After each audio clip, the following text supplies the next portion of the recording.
Y en el caso del Mariceleste del que veníamos hablando en el programa anterior, lógicamente que se generan alrededor de esta historia muchas otras secuelas que lo llevan a convertirse no solamente en uno de los clásicos de las desapariciones, sino que también lo llevan a formar parte de la categoría de los barcos fantasmas, porque ese Mariceleste ustedes recordarán que les contábamos que después de muchas peripecias, este barco fue de nuevo puesto en el agua, tuvo 17 problemas más, hasta que al final unos navieros lo compraron, lo aseguraron por una crecida suma, contrataron a un capitán que no era muy pulcro que digamos, y este zarpó hacia Haití y llegando a alguna de esas islas, enfiló el barco contra un arrecife y simplemente lo estrelló. Luego de ello cobraron pues el seguro, la madera del barco quedó ahí flotando y quedó medio casco y demás, hasta que simplemente el tiempo y el agua se lo comieron. Sin embargo, y extrañamente, aunque se sepa cuál fue el fin de ese Mariceleste, de todas maneras, en épocas posteriores ha sido visto, pero no solamente por los lados del Triángulo de las Bermudas, sino que también ha sido visto por los lados de las Islas Azores, en donde fue encontrado navegando a la deriva, como recordarán ustedes que contábamos la historia, que fue encontrado por el Dei Gracia. Su capitán Morehouse cobró pues también una indemnización por haberlo llevado a puerto, y bueno, ya todo lo que conocemos. Sin embargo, ese barco ha sido visto en algunas oportunidades en las inmediaciones de las Azores y en algunas partes del Triángulo de las Bermudas. Pero realmente sus apariciones han sido muy pocas e inclusive algunos llegan a afirmar que simplemente son producto de la fantasía de algunos marineros enfebrecidos, tal vez por las historias del mar, o en otras oportunidades también se llega a afirmar que es simplemente una visión que es producto de un espejismo por la refracción de la luz y nada más. Pero yo sigo preguntándome si por la refracción de la luz y aún una persona que no tenga una noción clara de un barco antiguo y que vea un bergantín de estas características, es decir, un barco que ya no es usual en los mares del mundo, excepto los veleros, pero los veleros ya son dotados de una altísima tecnología, concebidos con una, diríamoslo, una hidrodinámica diferente, es decir, para que puedan deslizarse mucho mejor, y por lo tanto una persona que no haya tenido un referente de estos, que observe un barco de ellos, decir que es una fantasía creada por él, me parece que es irresponsabilidad, porque si yo no he visto algo, pero al ver algo, necesariamente me tengo que remitir a un barco antiguo, pues obviamente que algo extraño debe estar ocurriendo si yo jamás he visto ni siquiera en fotos un barco de estas características. Y es más o menos lo que ha ocurrido en muchos mares del mundo, con un barco que ya es leyenda y que inclusive Richard Wagner, el gran músico alemán, le hizo una ópera llamada precisamente El Holandés Errante. Pues bien, este Holandés Errante es un barco que data del siglo XVII y la historia cuenta que por allá en 1680 un capitán llamado Hendrik van der Decken, será un hombre, un lobo marino, pues avesado en las lides del mar, pero también inescrupuloso, arrogante, fanfarrón y todo lo que se quiera, alardeó en una de los muelles del puerto de Ámsterdam que se venía hacia las Indias Orientales holandesas, claro, y que iba a volver forrado de la plata.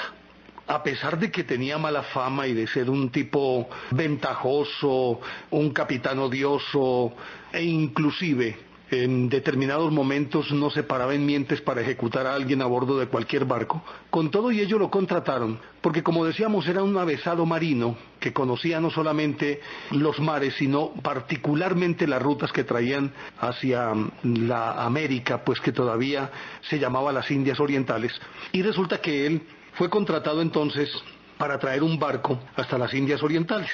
Reclutó, como es apenas concebible en un tipo de persona de estas, reclutó un cuerpo de marineros que eran más o menos de su misma extracción, es decir, borrachos, irresponsables, pero muy buenos marineros. Y sobre todo porque era una época en la que se necesitaba también este tipo de personas para navegar en los mares que no fueran muy escrupulosos, porque los mares estaban infestados de piratas. Y obviamente que todos estos iban tras el oro, especialmente los ingleses. Pues él con sus marineros se montó en su barco y se vino pues hacia las Indias Orientales. Como se recordará, en una época como aquellas, lógicamente que para acceder al Atlántico tenían que bordear el Cabo de la Buena Esperanza y él simplemente debía bajar pues por la costa del mar del Pacífico, y entonces al llegar allí para bordear el Cabo de la Buena Esperanza, pues lógicamente que se encontró con que este Cabo de la Buena Esperanza, entre otras cosas bautizado así falsamente, si no estoy mal, por Díaz Cabral, que fue uno de los primeros marineros que navegó por allí y que lo bautizó Cabo de la Buena Esperanza porque la primera vez que dobló ese cabo pues había buen tiempo, entonces le puso el Cabo de la Buena Esperanza, pero realmente ese es un mar terrible, y para acceder de un océano a otro, pues lógicamente que el choque de las aguas, por los niveles de la misma, hacen que se generen tormentas y unas olas altísimas, y entonces resulta que cuando llegó allí, tratando de entrar a ese estrecho, una tormenta impresionante le dejó las velas del barco hechas jirones, y le destrozó el timón. Sin embargo, él, muy empecinadamente, se mantuvo en ese mar tratando de atacar ese cabo para pasar al otro lado, pero no tenía por dónde, y obviamente que el barco también estaba maltrecho. Sin embargo, permaneció allí varios días, o esperando a que se calmara el mar, o atacarlo de cualquier manera y como diera lugar para pasar al otro lado. Pues a pesar de que tenía muchos conocimientos y muchas habilidades, por mucha pericia que tuviera, los elementos estaban enfurecidos, los elementos de la naturaleza, y no le permitían pasar. Como era un hombre tan supremamente soberbio, cuenta el mito, y en eso también aparece pues en la ópera escrita por Wagner. Él, según dice pues el mito, a él se le apareció el demonio y le sugirió que desafiase a Dios para bordear ese cabo, que él le iba a ayudar, pero que desafiara a Dios. Y pues además de bebido, prendía empujado, era un hombre supremamente irascible, y después de que el diablo lo tentó de esa manera, se paró en el puente del barco y profirió un reto que inclusive en la ópera de Wagner aparece, y dijo lo siguiente: frenético lanzó el espantoso juramento, gritando potentemente sobre el estruendo de la tempestad: desafío al poder de Dios a detener el curso de mi destino y mi resuelta carrera. Ni el mismo diablo despertará mi temor, aunque tenga que surcar los mares hasta el día del juicio. Pues esa fue la imprecación que él lanzó, y parece que no tardó mucho tiempo en que una ola gigantesca viniera a abatir el barco, y se hundió, murió. Es decir, murió toda la tripulación, se hundió el barco, y obviamente pues que también Hendrik van der Decken, el capitán, murió ahí con su barco. Pero entonces sigue diciendo el mito que entonces llegó el ángel del Señor y le ordenó que debía errar por los mares, es decir, vagabundear por los mares,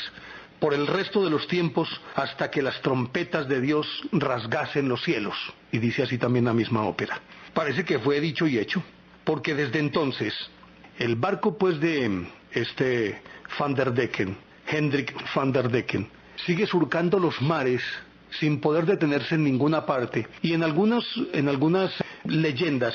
se asocia inclusive con el judío errante, que más que ser un caminante sería precisamente este holandés, y por eso también se le bautizó como el holandés errante. Pues este barco ha sido visto en innumerables ocasiones, en distintos mares y en diversas circunstancias. Pero eso sí, siempre se asocia la aparición del holandés errante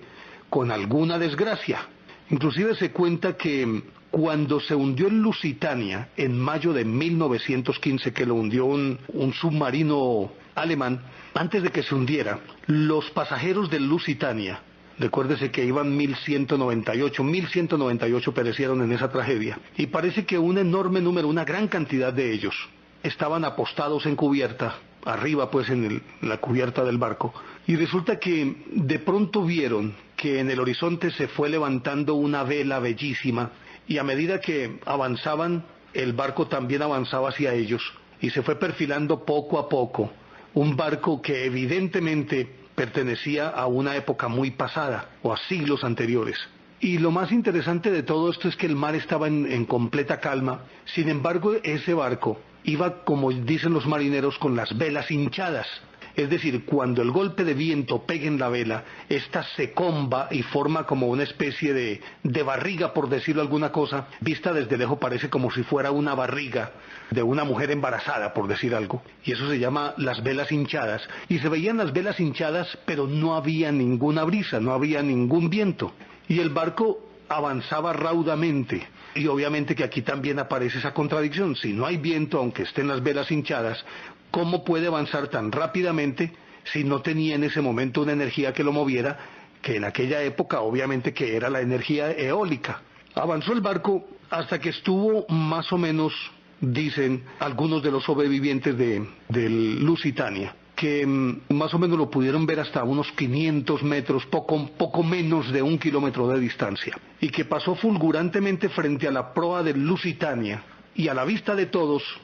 se esfumó, nunca más se le volvió a ver. Pero también le pasó algo parecido al futuro rey Jorge V de Inglaterra, que en 1881 contaba el 16 años, y estaba prestando su servicio en un buque de guerra británico llamado el Bacante. Otros dicen que el barco era el Inconstante o el Inconstant, o Inconstant, yo no sé cómo se pronuncie. Lo cierto del caso era que él estaba precisamente de guardia en cubierta cuando vio el barco fantasma y veía en el barco fantasma una figura instalada en la popa, vestida con un antiguo uniforme, y estaban navegando en las cercanías del cabo de la Buena Esperanza. Inclusive él lo anota en el cuaderno, en la bitácora pues del barco, anota la aparición de esta manera. Eso fue el 11 de julio de 1881. A las 4 de la mañana el holandés errante cruza ante nuestra proa. Emite una extraña luz fosforescente como la que debe de irradiar todo barco fantasma. En medio de esa luz se dibujan claramente los palos, las vergas y las velas. Está ahora a 180 metros de distancia y ha ido apareciendo cada vez con mayor claridad desde que surgió a babor, donde también ha sido visto por el oficial de guardia.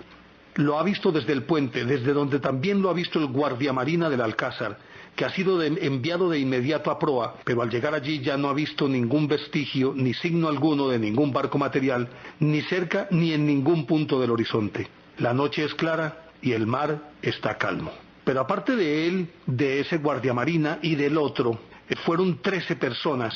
quienes vieron el barco del holandés errante. Pero ya seguimos hablando de esta historia aquí en Enigmas del Mundo. Que aparte del príncipe de Gales en aquella época, futuro Jorge V, y de los otros 13 marineros que observaron esta visión,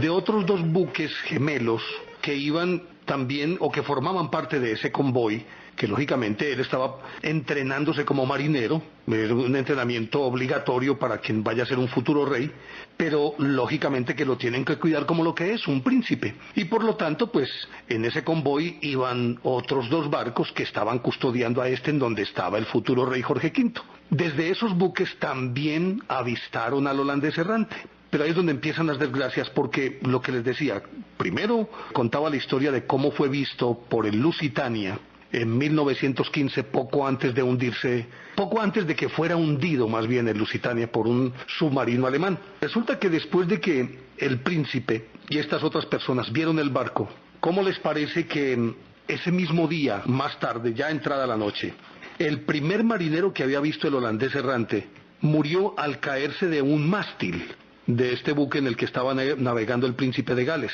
Y cuando llegaron a tierra, se estaba bajando del barco el comandante que dirigía la escuadra y tuvo un accidente y murió, bajándose del barco. Esto forma parte obviamente de ese entorno mítico de las apariciones del holandés errante. Regularmente se asocia su aparición con alguna desgracia, o para el buque que lo vea o para quienes están observando a este fantasma. Y así como este caso, se dio en muchas oportunidades la aparición del holandés errante. Se cuenta inclusive que poco antes de aquel acontecimiento que precipitó la entrada de Estados Unidos a la Segunda Guerra Mundial, es decir, recuerden ustedes que el ataque a Pearl Harbor ocurrió el 7 de diciembre de 1941, cuando la flota japonesa atacó a los norteamericanos y sus barcos que estaban fondeados precisamente en Pearl Harbor. Cuentan que eso fue un domingo a las 8 de la mañana, cuando vino este ataque. El día anterior, obviamente que esto también se presta para especulación, probablemente sí, probablemente no, pero hay registros y documentos que indican que el día anterior o ese sábado anterior, el holandés errante fue visto también por algunos marineros que estaban de servicio en algunos de los barcos que estaban fondeados allí, y seguramente en funciones, ya fuera como guardias o simplemente haciendo aseo o engrasando cualquier perno, en fin, o haciendo cualquier trabajo en el barco. Vieron un barco, como decía el rey Jorge V, con sus mástiles, sus vergas y sus velas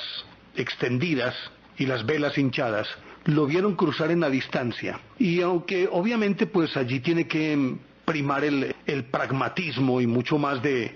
quien está acostumbrado a vivir en el mar, y mucho más si este marino es un miembro de la Armada. Les enseñan a ser muy prácticos, muy pragmáticos y muy fríos. Y para muchos de ellos, de aquellos que pudieron observar este evento, no fue más que un espejismo. Dijeron, eso fue un espejismo, porque no lo vieron pues tan cercano. Pero después de que ocurrieron los hechos de Pearl Harbor, algunos que lo comentaron asociaron inmediatamente esa debacle que fue el ataque a Pearl Harbor, lo asociaron con la aparición del holandés errante el día anterior a este ataque. Pero se cuenta que además en el Pacífico Sur, en muchos enfrentamientos entre japoneses y norteamericanos,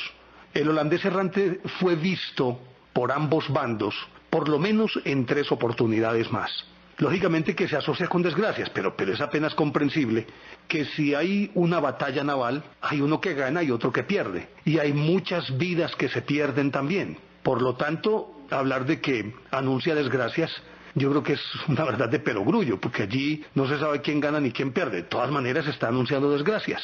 Pero la mayor cantidad de apariciones del holandés errante se han dado justamente en el área cercana en la que supuestamente el buque naufragó, en el área de Sudáfrica, en las cercanías del Cabo de la Buena Esperanza, es donde más ha sido visto. Aunque cuando ocurrió el incidente aquel en la bahía de Tonkin, que desató la guerra de Vietnam, también había sido visto 1 o 2 días antes por los marineros del acorazado, creo que del Tonkin, algo así, no, o la ciudad. En todo caso se conoce pues como el suceso, en fin, el evento que desencadenó la guerra de Vietnam. También fue visto en las cercanías el holandés errante. Esto fue por allá por los lados de 1965, 6 tal vez, cuando se desató esa guerra. Pero quizás de las apariciones más fulgurantes ocurrieron, y no precisamente con personas que estuvieran a bordo de algún barco. Hay 2 historias que además ha sido corroborada por cientos de personas, óigase bien, cientos de personas que han estado en un determinado sitio. Por ejemplo, en 1939, en marzo de 1939, en una playa llamada False Bay, en lo más cercano pues al Cabo de la Buena Esperanza, en las inmediaciones de Ciudad del Cabo precisamente. La playa se llamaba la playa de Glencairn, y resulta que más o menos unas 60 personas estaban descansando ahí en las aguas pues en esa playa junto al Océano Índico, y de repente en el horizonte y de la bruma fue surgiendo un airoso bajel, como les decían también, ese buque, totalmente aparejado, es decir, con las velas desplegadas, tal como lo describiera el mismo futuro Jorge VI, con sus velas y sus vergas desplegadas, lo mismo que las velas hinchadas, y era pues una mañana de verano, y los que estaban allí obviamente se quedaron estupefactos. Pero resulta que la curiosidad que suscitó entre ellos llamó la atención, y poco a poco fue llegando más y más y más y más gente. Pues hubo un momento en que se habían congregado más de 150 personas para ver ese barco que avanzaba precisamente hacia esa playa, y luego torció hacia un sitio llamado Muizenberg. Pues resulta que un periódico de Ciudad del Cabo, el British South Africa Annual, sacó un despacho al otro día que decía, oiga pues lo que decía, como guiado por un misterioso empeño, el barco navegaba en línea recta mientras que los visitantes de la playa de Glencairn, sacudidos de su letargo, discutían vivamente los motivos y razones del barco, que parecía dirigirse hacia su propia destrucción en las arenas de Strandfontein. Pero precisamente cuando la excitación alcanzaba su punto álgido, el misterioso barco se desvaneció en el aire, tan extrañamente como había aparecido. Pero todos coincidían al describirlo en que era ni más ni menos un barco que había surcado los mares hacía ya más de 2 siglos, y que por razones obvias, al vivir ellos en las cercanías de donde ocurrieron los hechos, pues tienen mucho más claro o mucho más clara la existencia del holandés errante. Y a juzgar por lo que ellos narraban, innegablemente era un buque mercante del siglo XVII. Inclusive una señora llamada Helen Tidal, que estaba entre los curiosos, dijo que, vea hombre, independientemente de lo que digan los escépticos, el barco no era otro que el del holandés errante. Pues hombre, ese buque ha hecho historia y ha sido visto en tantas partes que uno dice, bueno, probablemente quienes viven cerca de Ciudad del Cabo, vaya y venga, que de pronto están más familiarizados con la leyenda, pues puedan ser confundidos o se les confunda con un espejismo, pues un espejismo los confunda y crean que es el holandés errante, pero como ha sido visto en otros mares, entonces las cosas cambian muchísimo. Y la última vez que fue visto también espectacularmente fue precisamente en Ciudad del Cabo, en un sitio llamado Moonwheel Point, que está a todo el frente de la playa, y eso fue en septiembre de 1942. Pues resulta que estaban unas personas reposando en una terraza de una casa mientras calentaba el sol y ellos estaban mirando hacia el mar y de pronto vieron cómo aparecía el mismo barco de siempre, con las mismas características, muy airoso, pero además las señoras que estaban allí, las personas que estaban allí, tenían a disposición binóculos y se dedicaron a mirar a través de los binóculos. Y una de ellas inclusive afirma con certeza que en el puente de mando de ese buque se veía a un individuo con un porte muy altanero, vestido a la usanza del siglo XVII, y que evidentemente no era otro que Hendrik van der Decken, el famoso capitán del holandés errante. Vieron cómo se dirigía hacia la bahía de Table y cómo desapareció tras la isla de Robben. Esa fue la última vez que se le vio espectacularmente, pues por gente que no estaba en el mar, sino instalada en la playa. Pero obviamente que tampoco hay ningún registro de si a cualquiera de estas personas, de los espectadores, le ocurrió alguna desgracia o no. Parece que las desgracias están más asociadas con quienes viajan en los barcos o con los barcos mismos. Pero este holandés errante es uno de los grandes mitos de la historia, de los misterios que no ha podido ser descifrado y que inclusive parece haber sido visto en el Mar Caribe. Hay algunos que afirman que ha sido visto en el Mar Caribe, entre ellos Charles Berditz, el famoso autor del libro del Triángulo de las Bermudas, y de otro texto bien interesante que habla sobre todos estos fenómenos, que el libro se llama Sin Rastro, y él afirma que el holandés errante ha sido visto también en el Caribe. Es decir, no hay un océano en el que no haya sido visto el holandés errante,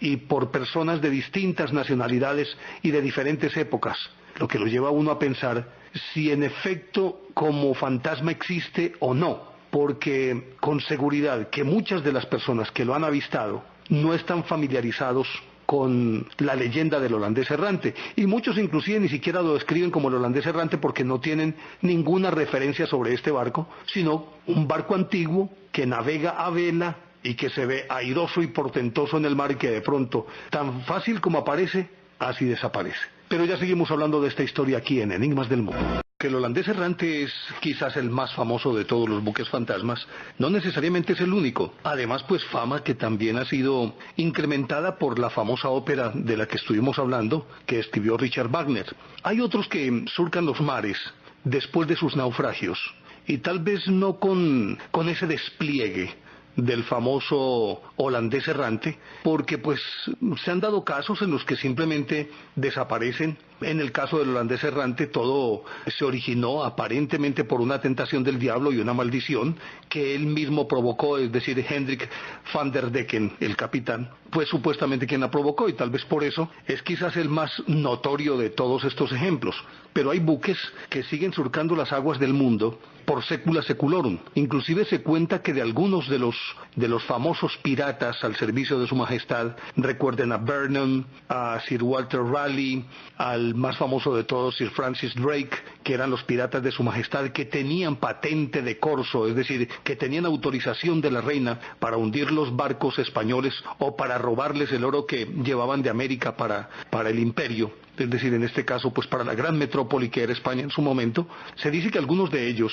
han sido vistos en el mar. Naturalmente que decir que es este o aquel es bastante osado, es muy arriesgado, porque realmente pues no hay algo que los identifique de una manera puntual, sino que regularmente se puede hablar de barcos que seguramente surcaban o infestaban ya, pues como barcos piratas infestaban los mares en el siglo XVII, siglo XVI, siglo XVII, pero de ahí a decir que es Vernon o que es Sir Walter Raleigh o que es Francis Drake, me parece que es demasiado temerario afirmarlo, pero sí se han visto barcos en cuyo mástil ondean las banderas de los piratas, es decir, la calavera con las dos tibias debajo, y bandera negra, y que por lo tanto se asume que debieron pertenecer a piratas. Ni que olvidar tampoco al famoso pirata Morgan, de quien se dice se le ve merodear en estas islas de lo que llaman las Antillas Menores, que eran sus cubículos o sus guaridas cuando después de algún asalto debían llegar a algún sitio para esconder el tesoro. Lógicamente se habla de las Antillas Menores, y aún hay historias según las cuales por los lados del Baudó en el Chocó podría estar el famoso tesoro del pirata Morgan, y estos seguirían surcando los mares atados más bien es a la codicia, a la ambición, custodiando que nadie les vaya a sacar sus tesoros. Pero lógicamente que esto forma parte también de la imaginería popular. Y como les decía, se afirma que han sido vistos barcos piratas en algunas partes del Caribe, y sobre ellos hay muchísimas historias. Por ejemplo, en Cuba, en República Dominicana, los pescadores habitualmente hablan de estas visiones, pero lógicamente que no las pregonan mucho, porque eso significaría exponerse a la burla de la gente, diciendo que tal vez están locos. Obviamente que muchas de estas visiones también pueden asociarse con espejismos que, originados por la refracción o de los rayos del sol, darían la sensación de estar viendo barcos de esta índole o de cualquier otra índole, es decir, barcos al final de cuentas. Pero se sabe sí que hay otros barcos que están más, dijéramos, lo más atados a su sitio de naufragio, como es el caso de una nave fantasma británica que suele aparecer en las cercanías de un banco de arena llamado Godwin Sands en el Canal de la Mancha. En este banco de arena, que es un sitio maldito entre otras cosas, han naufragado 234 barcos, y precisamente en ese sitio encalló este barco, el Lady Lovivond, en febrero de 1748. Había partido de Londres con dirección a Oporto, Portugal, y iba capitaneado por Simon Peel. Estaba su esposa con la que recientemente se había casado, y un cierto número de invitados a la boda. Es decir, más que una travesía de negocios, era en ese momento una travesía de diversión para celebrar esa boda por todo lo alto. De acuerdo con la leyenda que circula por esa región, un marinero celoso porque también estaba enamorado de la recién casada, asesinó a Peel y dirigió el Lady Lovivond de modo suicida hacia ese banco de arena de Godwin Sands. Todos los tripulantes del barco supuestamente perecieron ahogados. Hasta ahí la historia real, aunque obviamente con algunos matices de ficción, porque pues no se tiene la certeza de que en efecto un marinero celoso hubiese provocado tal tragedia. Pudo ser por esa o por muchas otras causas o por diversas causas. Lo cierto del caso es que naufragó en ese banco de arena. El 13 de febrero de 1798, es decir, 50 años después, exactamente 50 años después, el mismo día, 50 años después de haber naufragado el Lady Lovivond, una goleta de 3 mástiles idéntica a este barco, o a esa goleta, fue vista navegando con rumbo a Godwin Sands. Y resulta que, contaba posteriormente la tripulación del pesquero que lo avistó, decidieron perseguir el barco. De acuerdo con la versión que ellos posteriormente contaron, los pescadores oyeron el ruido de una celebración y muchas voces femeninas, una rumba de Padre y Señor mío en ese barco. Y como ellos lo estaban siguiendo, probablemente para, al verlo a la deriva, subirse a él y de pronto saquearlo, que no era raro en aquella época, pues los pescadores parece que se detuvieron un poco por el ruido de la celebración, y además porque se dieron cuenta de que el barco iba navegando, dijérase que de una manera muy extraña, como si alguien deliberadamente le estuviera conduciendo hacia ese banco de arena, y por lo tanto eso revestía una evidente acción suicida, y entonces más bien se quedaron observándolo. Pues ellos pudieron ver cuando el barco embistió la arena y se hizo pedazos, inmediatamente ellos bogaron hacia allí, pero cuando llegaron no había absolutamente nada. Sus restos habían desaparecido. No se veía nada. Nada es nada. Pues ellos, entre sorprendidos y atemorizados, retornaron a su playa, pues, y le contaron a todo el mundo lo que habían visto. Al parecer ellos no estaban muy enterados de la historia real de este barco, pero inmediatamente algunos nativos que sí conocían la historia y que aparentemente ya lo habían visto en alguna oportunidad, inmediatamente le dijeron que era el Lady Lovey Vaughan, que había naufragado en ese banco de arena el 13 de febrero de 1748. Parece que eso curó a los pescadores, pero resulta que 50 años después, también el 13 de febrero de 1898, el Lady Lovey Vaughan fue visto nuevamente, esta vez por un grupo de observadores que estaban en tierra cerca de un sitio llamado Deal, en el condado de Kent, y parecía como si el barco fantasma estuviera haciendo unas piruetas muy extrañas, y se dirigiera de una manera enrevesada, haciendo eses, se dirigiera a un arrecife. Sin embargo, en la misma proporción en que lo vieron, asimismo se les desapareció. Pero ese mismo día, un poco más tarde, en las cercanías del banco de arena al que estamos haciendo alusión, el banco de arena de Godwin Sands, unos pescadores lo avistaron de nuevo y pudieron corroborar que en efecto se dirigía, y a una velocidad inusual, contra ese banco de arena, contra el que en efecto chocó, y lo mismo que había ocurrido 50 años, desapareció sin dejar ningún rastro, ni un trozo de madera, nada. Lógicamente que con apariciones de esta, la leyenda va creciendo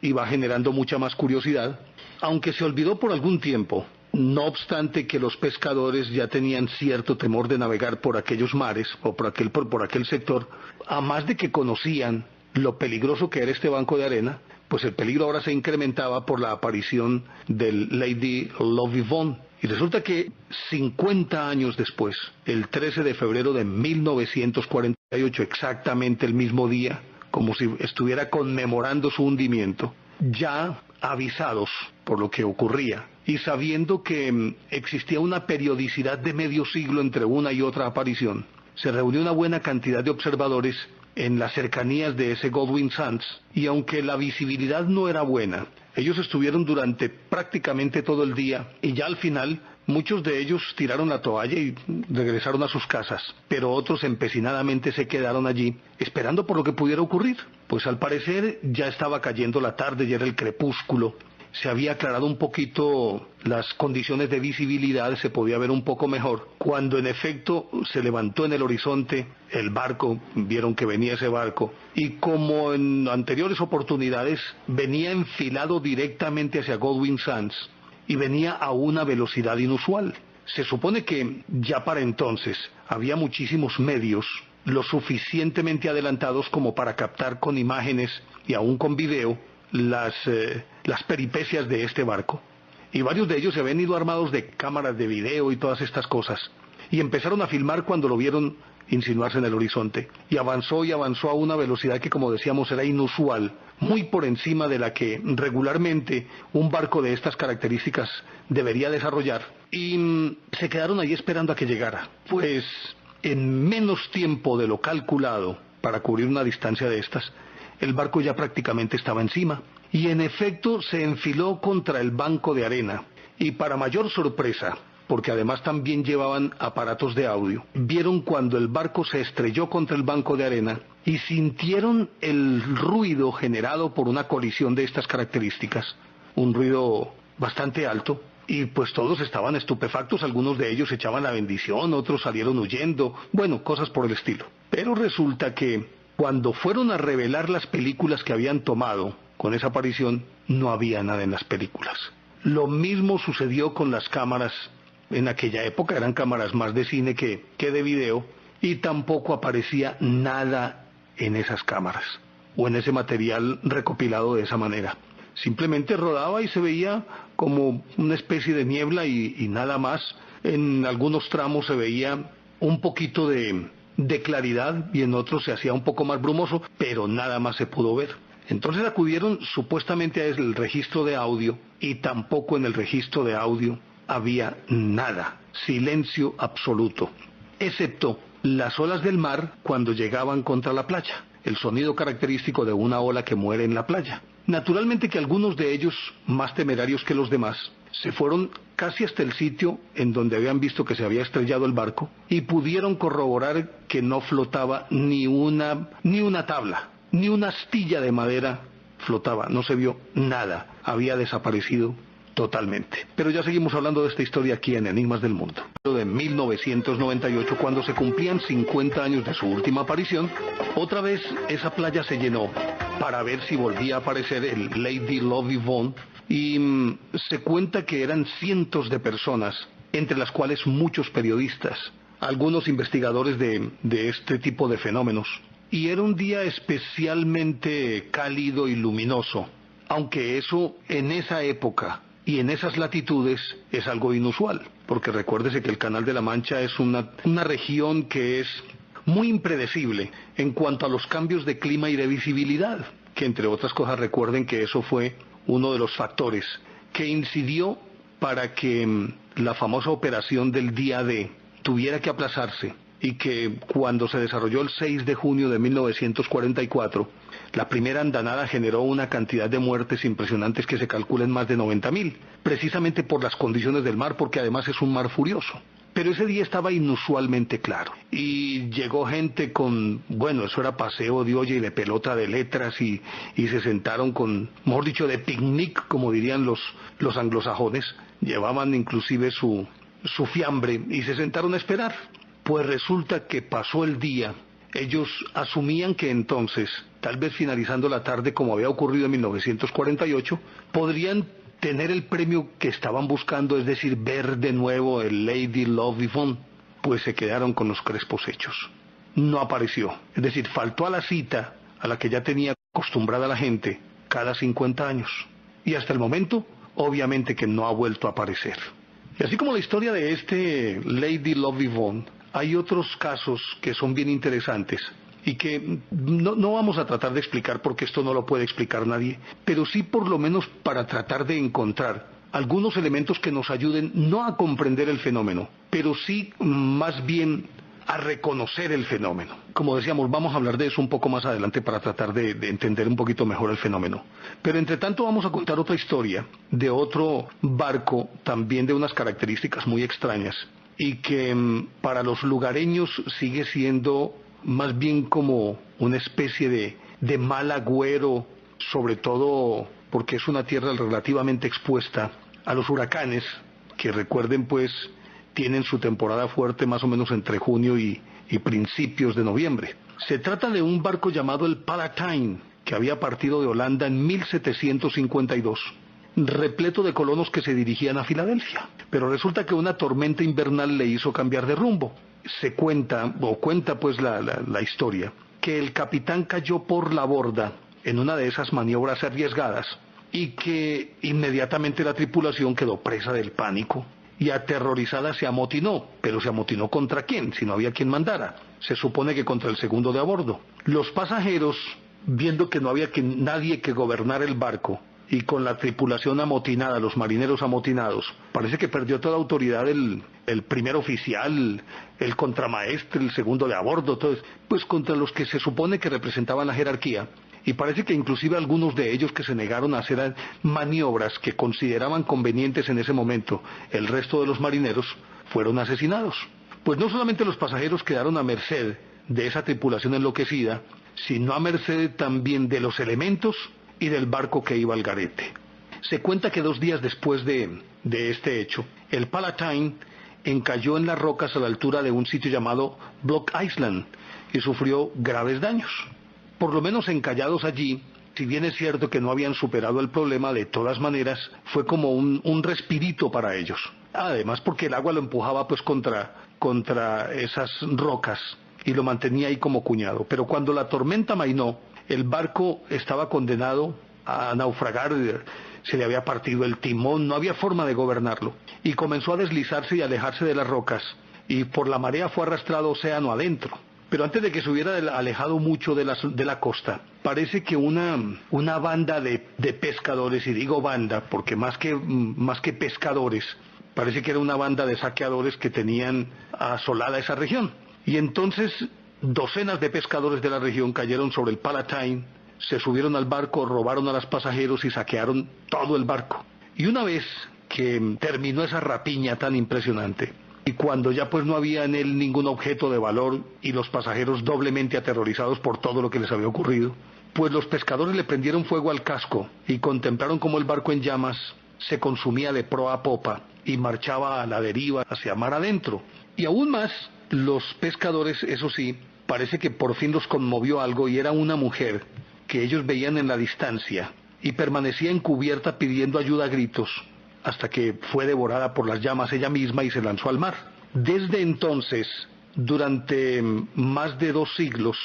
mucho más de 2 siglos, el Palatine reaparece periódicamente a la altura de la costa de Nueva Inglaterra. Pero lo más extraño de esto es que el barco en cuestión pareciera emerger de un recodo del río, más que de un río, más bien como de una ensenada que está más o menos al abrigo de los vientos y de las miradas, y parece que se escondiera allí, y algunos de los barcos que pasan de pronto se encuentran a boca de jarro con este Palatine que se les exhibe, regularmente pasa por delante de la proa y luego se ve cómo se incendia y se aleja mar adentro, hasta que también, lo mismo que aquellos otros, en la misma forma en que aparece, desaparece. Naturalmente que los cazadores de fantasmas han estado tras este fenómeno, pero de acuerdo con las informaciones que he logrado recabar, desde hace muchísimo tiempo no se ve el Palatine, aunque algunos insisten tosudamente en tratar de encontrarlo y obtener un documento fílmico o algo por el estilo. Pero siempre emerge de esa ensenada y sale a mar abierto, y luego pasa por delante de la proa y más adelante se incendia y posteriormente desaparece. Lógicamente que los habitantes de la zona sienten pánico, porque alrededor de casos como este regularmente aparece un poco la imaginería popular, y ella, adobada por el miedo, entonces crea los famosos mitos que regularmente tienen que ver con desgracias. Es decir, ellos dicen que cuando aparece el Palatine es porque la zona está expuesta y muy vulnerable a cualquier cantidad de huracanes, porque además se supone que el Palatine, cuando ha aparecido, lo ha hecho en épocas en las que la temporada de huracanes está vigente. Son casos bien interesantes estos de los que he mencionado, pero resulta que eso lo lleva a uno a pensar en que de alguna manera estos barcos, en el caso de los barcos, se han quedado como atrapados en una encrucijada del tiempo y del espacio. Y probablemente esto tiene mucho que ver con las emociones que las personas de a bordo han sentido, y eso a su vez genera una carga energética impresionante, de una potencia impresionante, que probablemente, a decir de los entendidos, impregna esos lugares y quedan flotando en el aire o en el espacio, en el tiempo. Otros afirman es simplemente que pasan una puerta interdimensional y que de tanto en tanto, aunque en este caso, por ejemplo, del Lady Lovibond, del que estábamos hablando, que fue demasiado puntual en sus citas cada 50 años, podría parecer que entidades espirituales podrían manejar a voluntad la situación y simplemente aparecer a voluntad y desaparecer a voluntad. Pero de todas maneras esto lo lleva a pensar a uno, es que tal vez esa energía acumulada hace que lo que podríamos considerar la esencia del individuo, no sé si se llama ánima o alma o como ustedes quieran, porque no queremos meternos en terrenos que pueden ser motivo de polémica, ni más faltaba, ni tampoco queremos introducirle a esto elementos de tipo religioso, sino que simplemente fenómenos que están más allá de nuestra comprensión, pero que probablemente tienen algo que ver con la física que nosotros conocemos, que sabemos pues que la materia no se destruye, sino que simplemente se transforma, y la energía va mutando también hacia otras formas, pero mantiene su esencia. Y hay casos bien interesantes, de los cuales vamos a hablar en el próximo programa, porque el caso que les vamos a contar es un caso que lo deja a uno estupefacto, y es ni más ni menos que los actores de un conflicto, después de muchísimo tiempo de haber pasado ese conflicto, reviven los hechos en los cuales perdieron la vida. Es decir, ni más ni menos soldados que vuelven en el tiempo y vuelven a protagonizar la batalla en la que ellos murieron. Pero bueno, ya será en el próximo programa porque se nos ha acabado el tiempo.